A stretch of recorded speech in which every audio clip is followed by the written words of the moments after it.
વડાપ્રધાન નરેન્દ્ર મોદીએ તેમના માસિક રેડિયો કાર્યક્રમમાં 9મી આવૃત્તિની શરૂઆત ઇમરજન્સીને યાદ કરીને કરી। વડાપ્રધાને કહ્યું કે મન કી બાત આ એપિસોડમાં હું આજે તમારી સાથે દેશના આવા જન આંદોલનની ચર્ચા કરવા માંગુ છું કે દેશના દરેક નાગરિકના જીવનમાં ખૂબ મહત્વ ધરાવે છે।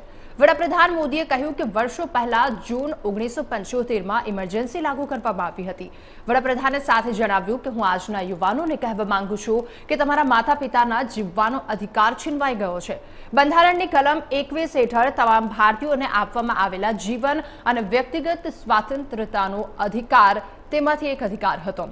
સાથે નરેન્દ્ર મોદીએ જણાવ્યું કે આજે જ્યારે દેશ તેની આઝાદીના 75 વર્ષ ઉજવી રહ્યા છે તો અમૃત મહોત્સવની ઉજવણી કરી રહ્યો છે। આપણી ઇમરજન્સીના તે ભયાનક સમયને ક્યારેય ભૂલવો જોઈએ નહીં। એમણે કહ્યું કે આવનારી પેઢીઓ પણ ભૂલવું ન જોઈએ। વડાપ્રધાને જણાવ્યું કે એ સમયે ભારતના લોકતંત્રને કચડી નાખવાનો પ્રયાસ કરવામાં આવ્યો હતો। પીએમએ કહ્યું કે દેશની અદાલતો, દરેક બંધારણીય સંસ્થા, પ્રેસ બધું જ નિયંત્રિત છે। સેન્સરશિપની એવી સ્થિતિ હતી કે મંજૂરી વગર કશું છાપી શકાતું નહોતું। વડાપ્રધાને જણાવ્યું હતું કે પહેલા હું આજની પેઢીના યુવાનોને 24-25 વર્ષના યુવાનોને એક પ્રશ્ન પૂછવા માંગુ છું અને પ્રશ્ન ખૂબ જ ગંભીર છે। મારા પ્રશ્ન પર ચોક્કસપણે વિચાર કરો। વડાપ્રધાને જણાવ્યું કે ઇન સ્પેસના કાર્યક્રમમાં હું મહેસાણાની શાળાની વિદ્યાર્થીની તન્વી પટેલને મળ્યો હતો। એણે ખૂબ જ નાના ઉપગ્રહ પર કામ કરી રહી છે। આગામી થોડા મહિનામાં અવકાશમાં લોન્ચ થવા જઈ રહી છે। તો વડાપ્રધાને કહ્યું કે તન્વીની જેમ દેશના 750 શાળાના વિદ્યાર્થીઓ અમૃત મહોત્સવમાં આવા 75 ઉપગ્રહો પર કામ કરી રહ્યા છે। સાથે જણાવ્યું કે ખુશીની વાત એ છે કે આમાંથી મોટાભાગના વિદ્યાર્થીઓ દેશના નાના નાના શહેરોના છે। મિતાલી રાજ સાધારણ ખેલાડી હતી। વડાપ્રધાને જણાવ્યું કે જ્યારે રમતની વાત આવે તો હું આજે ભારતની સૌથી પ્રતિભાશાળી ક્રિકેટર મિતાલી રાજની પણ ચર્ચા કરવા માંગુ છું। એમણે આ મહિનાની ક્રિકેટમાંથી નિવૃત્તિની જાહેર કરી છે, જેણે ઘણા રમત પ્રેમીઓને ભાવુક કરી દીધા છે। તો વડાપ્રધાને કહ્યું મિતાલી માત્ર એક અસાધારણ ખેલાડી નથી, પરંતુ તે ઘણા ખેલાડીઓ માટે પ્રેરણારૂપ છે। એમણે કહ્યું કે મિતાલીને તેના ભવિષ્ય માટે શુભેચ્છાઓ પાઠવું છું। वन के तहत सभी भारतीयों को मिला right to life and personal liberty भी था। उस समय भारत के लोकतंत्र को कुचल देने का प्रयास किया गया था।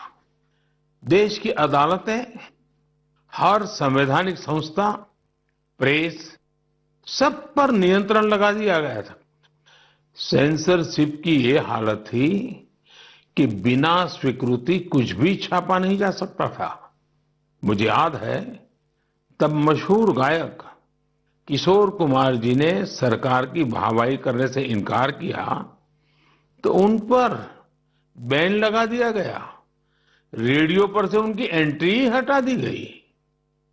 लेकिन बहुत कोशिशों, हजारों गिरफ्तारियों और लाखों लोगों पर अत्याचार के बाद भी भारत के लोगों का लोकतंत्र से विश्वास डिगा नहीं, रत्ती भर नहीं डिगा।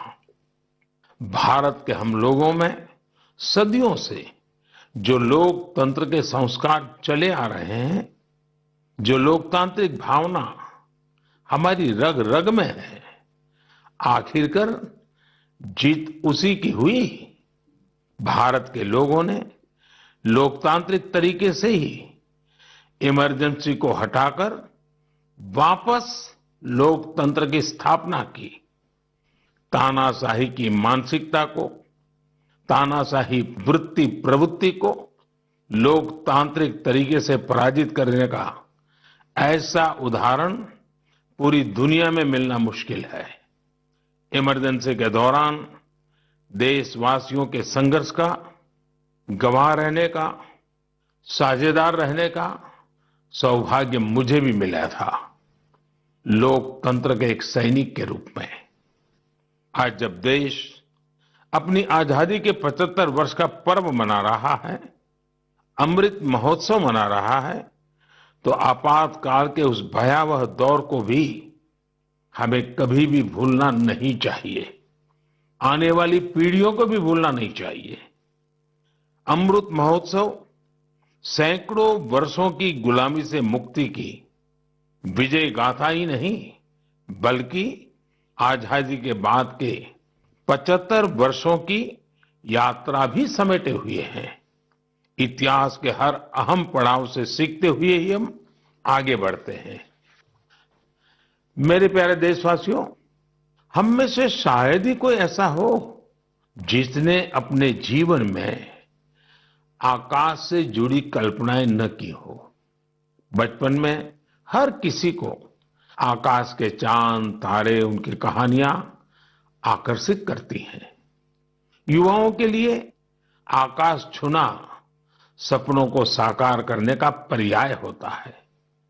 आज हमारा भारत जब इतने सारे क्षेत्रों में सफलता का आकाश छू रहा है, तो आजीवन के तहत